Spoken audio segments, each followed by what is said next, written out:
Good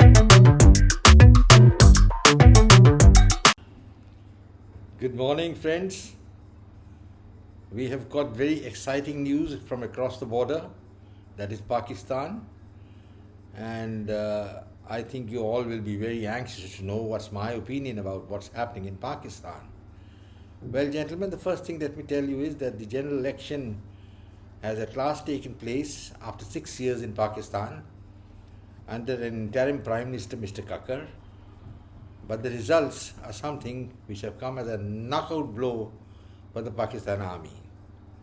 As you are all aware, the Pakistan Army had taken control over the country by a military coup d'etat way back in 1958 when General Muhammad Ayub Khan carried out a military coup against the government of Iskandar Mirza and took over the reins of government. Well, the meddling of the Pakistan Army in the elections started from that time, and General Ayub then decided to have a presidential election, and his opponent was Fatima Jinnah.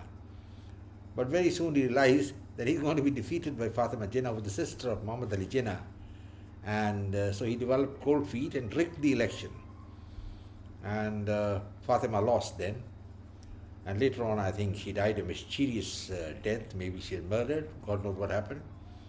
But that is the beginning, and that is why I say that Pakistan is the land of Hades. You know what is Hades? Hades is the land of death, and the chief god of that is Pluto. Well, gentlemen, that is the actual fact of Pakistan, and it has continued throughout these years, the army being in the driver's seat. The army is very good at manipulating elections, yes, no doubt about it, but when it comes to fighting or winning a war, they don't win anything. They don't win anywhere. They carry out en masse surrenders. I think the history will record that Pakistan is the one country in the world which went and lost half the nation in 1971. And after 1945, rather after the Battle of Stalingrad, 100,000 Pakistani soldiers, led by almost 4 to 5 generals, including Lieutenant General A.K. Niazi, surrendered, became POWs of the Indian Army. Well, it's all history. I'm not saying anything new. But people were looking forward to the 224 election, and this election is unique. It's not like any other election. Firstly, as usual, the election was a bit of a farce. I'll tell you why. Because the most popular man in Pakistan, that is Imran Khan, usko jail mein band karke rakh diya. And they put some 150 odd charges against him, including a charge of mutiny for which he was being tried by the Pakistan Army Court. Now, this is something which is extremely silly because Imran Khan is not subject to the army law, and he should have been tried in a civilian court. But then they're trying him in the army court, and his purpose probably is to hand a death sentence to him. Well, they thought they'll do that later, but before that they'll finish Imran Khan politically. Easier said than done. And so they started in their devious methods, putting him in jail, disqualifying him, taking the symbol away from his party, and banning his party from contesting the election under the symbol. All very well. But then, जो awam है, उसकी भी आवाज़ होती है. The public also has its voice. Despite all the restrictions on Imran Khan, he made use of the popular media, that is the social media, and put his message forward. He became to be known as Qaidi number 804, yani prisoner number 804, and that spread all over Pakistan. And the Pakistan Army, along with their backers, the Americans, had thought that they had cornered, Imran Khan. He would be written off, and they brought in Nawaz Sharif back from London in exile. Now, the unique part of it is that Sharif himself had been dismissed earlier on charges of corruption. The Panama Papers had clearly mentioned Sharif as the man who had gone and purchased palatial houses in London, but then he was given 10 years in jail, and now somebody decided, well, all that is over, let him come back. So the courts, the same courts which had sentenced him, exonerated him, and he began to lead his party, forward, the Muslim League, the Pakistan PML. And he was going around strutting and talking a lot here and there. He's a nice man, but nice men don't make good leaders. And gentlemen, I thought that was the dark side of Pakistan, to have brought in a man who's a criminal to head the country again. Then there's a third character in this entire episode. There's the People's Party leader, Bhutto. He's the son of Zulfikar Ali Bhutto.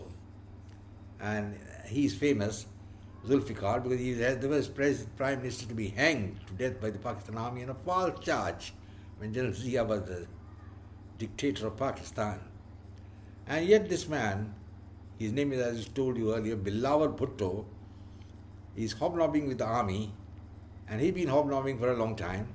I think he's forgotten about all the humiliation beat on his family when his mother was blown to smithereens. Also, when the army rule was there, General Musharraf was the man who was charged for murder for her, or Benazir Bhutto. And then we have this very, very sad episode that of his grandfather being hanged. And then when he was hanged, his mother and sister were not allowed to go out of Pakistan. It required the Indian Prime Minister Indira Gandhi to send a message to General Zia to let them go for medical treatment at least. Zia did relent. But gentlemen, all this is, I'm giving you a background of what is happening with the leaders, the same things. And in this bargain, I'm reminded of that very famous book by Ernest Hemingway, who wrote For Whom the Bell Tolls. This is a book of the Spanish Civil War, and he wrote it in 1940, in which the main protagonist, the hero, ultimately dies because the bell had been tolling for him. So when the bells toll in the church, you know what it means. It means the calamity is coming, or somebody is dead, some great man. And I'm afraid Hemingway's book, For Whom the Bell Tolls, is the one that represents Pakistan now. And I have added another definition. It is the land of Hades, the land of death. Well, gentlemen, the election results have surprised the army. It shows जो अवाम है वो पाकिस्तान का army का कहना नहीं मानेगी. वो जानते हैं कि पाकिस्तान आर्मी जो है वो हर बार लड़ाई हार जाती है और इलेक्शन जो है वो फिक्स कर देते हैं. Now, when the first reports were coming, it clearly showed that the candidates put up by the Imran Khan's party as independents, because they couldn't contest as independent, they couldn't contest in the party symbol. They were leading in 60 to 70% of the constituencies. And this was a shock to General Munir and the others, who thought they had clipped the wings of Imran Khan by putting him in jail, and everything is honky-dory. But everything is not honky-dory for General Munir, and he was giving his reports to his benefactors. Well, you don't know, you know who they are. They're basically, I think, in my opinion, the Americans. They've been meddling in Pakistan since 1954. They think Pakistan is their fiefdom. And there's an old saying in Pakistan, there are only three A's which control Pakistan. One is Allah, the army, and America. And America the third component, and they were going and controlling Pakistan, and they're trying the same thing again now. They were also in league because they wanted Imran Khan out and they wanted Nawaz to come back. But Nawaz hasn't got the mandate. But जैसे वो बेशर्म आदमी है, he's a shameless person. He has gone and made a speech कि I have won the election. Damn it, how did he win the election? Now when the news came in, now I have authentic information that the candidates of Imran Khan are going to sweep the election. The army got into the act. The results were delayed.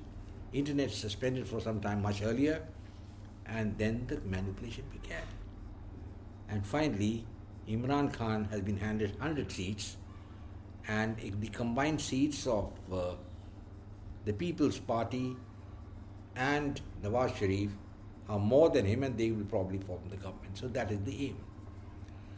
So again, another rigged election, a fixed election, and earlier on it used to be accepted. Well, chalo chalta hai, it's all right.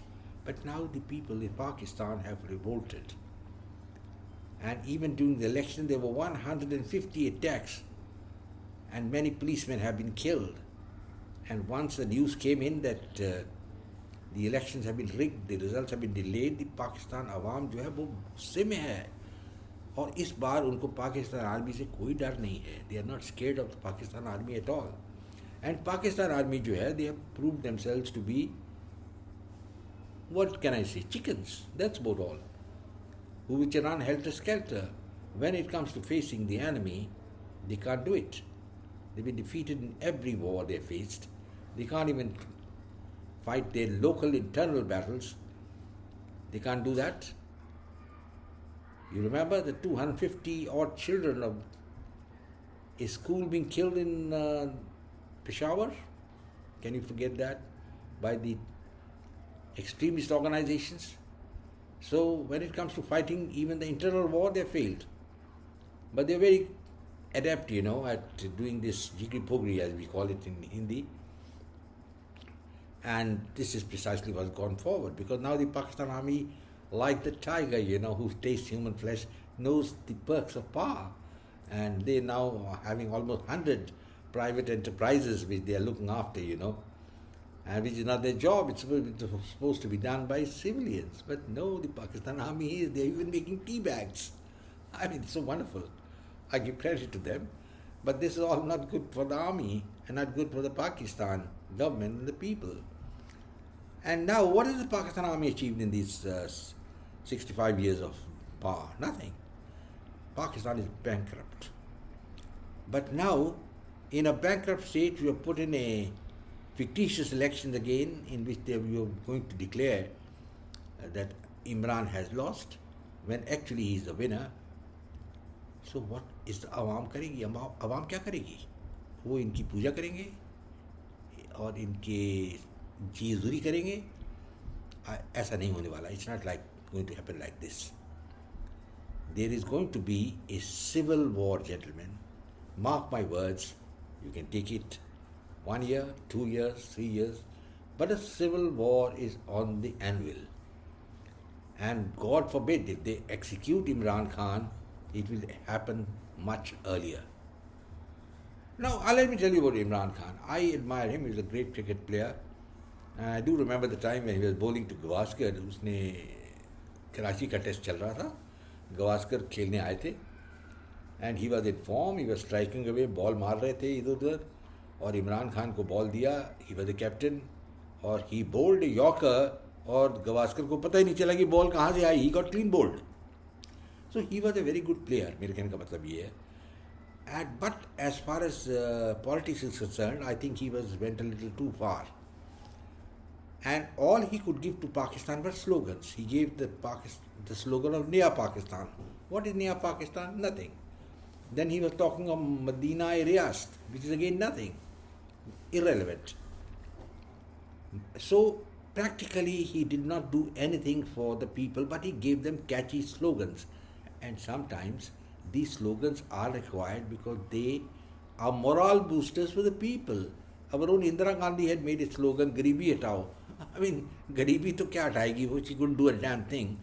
But that slogan captivated the people in India and she won the election. The same thing happened in Pakistan. But at the same time, whatever you do, you have to have a level playing field, a fair field. You cannot rig an election. An election cannot be rigged. And this is what the army has done. Gentlemen, I feel very sorry when I tell you all this, because now Pakistan is on the threshold of breaking up. ऐसी election करेंगे आप तो पाकिस्तान टूटेगा ही. There is no doubt about it. It's probably sooner than later. Balochistan में the Baloch liberation army fight कर रही है independence के लिए. पख्तून जो हैं वो भी लड़ रहे हैं. इनफैक्ट बहुत से areas in the north west frontier have been taken over by them. The Pakistan government does not run there. And then you have the Tehreek-e-Taliban Pakistan. They are sisters, brothers of the Taliban in Afghanistan, and they are fighting hard for the establishment of a caliphate in Pakistan. with the Sharia as the main thing, and the Pakistan army is at its wit's end. Well, they can concentrate on this terrorism and finish it, but they themselves have been nurturing terrorist groups. ये भी एक fact बात है. I remember reading जब Hillary Clinton गई थी America तो एक स्पीच दी एक प्रेस कॉन्फ्रेंस में. उसने कहा भाई आपने ये जो स्नेक्स पाल रखे हैं बैकयार्ड में, these very snakes are going to come and bite you. And she was right. So Pakistan is in serious problem now. Nawaz Sharif जो मैंने आपको बताया, he is of course a very shameless person. He has already lost the election and still he is claiming victory. और जो तीसरा protagonist है इस triad का, that is Bilawal Bhutto. He is also, I think, a man who is a man without any gumption, without any pride, nothing. Even after the way his family was treated by the army, he's still pandering up to the army with folded hands. And the only thing he can do is speak good English and criticize India. यही चीज़ एक उसकी बारे देखिए. He was giving all sorts of stupid statements on Kashmir, that's all. And अच्छी अंग्रेजी बोलते हैं, that's about all. He was educated in Oxford. But he doesn't have that spunk of greatness to take the revenge for what was done to his grandfather Zulfikar Ali Bhutto. So gentlemen, the election results are out. Imran's candidates are leading. They are the biggest majority, but they will not be given the chance to form the government. The election was rigged, there's no doubt about it. And now, आगे क्या होने वाला, we'll have to wait and see. I think we can all keep our fingers crossed. Pakistan is going to go really to Hades. Hades खुद आने वाला है वहाँ. Thank you, gentlemen. I hope you liked my video. Please share it with your friends. Come back for more. In the meantime, why not keep some comments also? I'll be very happy. All the same, take care and God bless.